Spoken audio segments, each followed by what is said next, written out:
that I don't know well.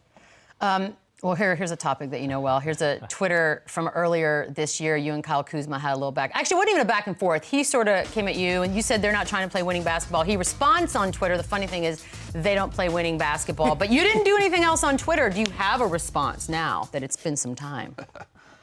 Oh, man. Didn't I just say I was petty? Yeah, I know. Yes, please. So here's the thing, right? And obviously I spent some time in D.C. with Kuz. What's that thing Draymond just said where he said insecurity is loud? Yep. Right? So basically here's what happened, right? We lost to them. I was on the Mavericks. And obviously we have a MVP caliber guy and we're trying to be a championship caliber team, just went to the Western Conference Finals, et cetera, et cetera. So I make a statement about, we need to be better, understanding the culture and how games are kind of played in D.C. and saying, that's an unacceptable loss in that fashion. He decides to respond because I guess he felt like it was a shot at him.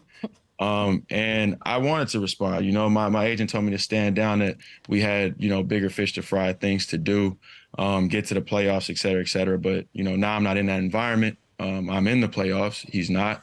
And, to address there it is.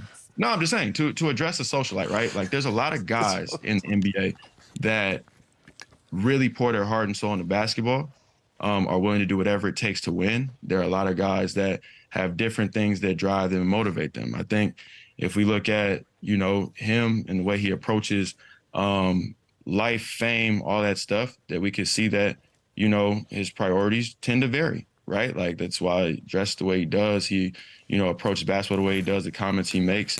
And like I said, with the Draymond quote, insecurity is loud. Like you know that you're there, shooting shots to try to get a contract.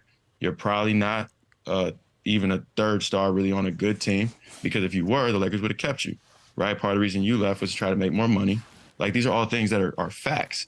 And so at the end of my career, one thing that I want to be known, besides a guy that did whatever it took to win in whatever spot he was at, is a guy that was also very honest.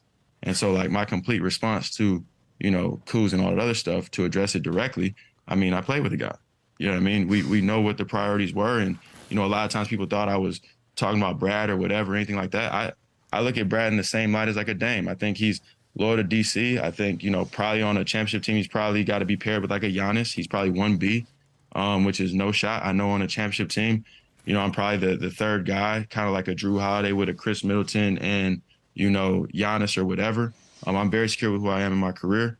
I know on a really good team, I can be a number 2, kind of like we are right here with the Brooklyn Nets. We got Mikal, we got me. We're still a playoff team. We're able to keep the ship right. But in DC, if you got 3 max dudes, Porzingis, Brad, and Kuz, like how you missed the playoff? Like none of these things make sense. You know what I'm saying? Unless your priorities aren't in order. And so I would say that's my probably full monologue to that. I hope you guys got everything you need to get. No, Can we say recording. thank you? Thank you.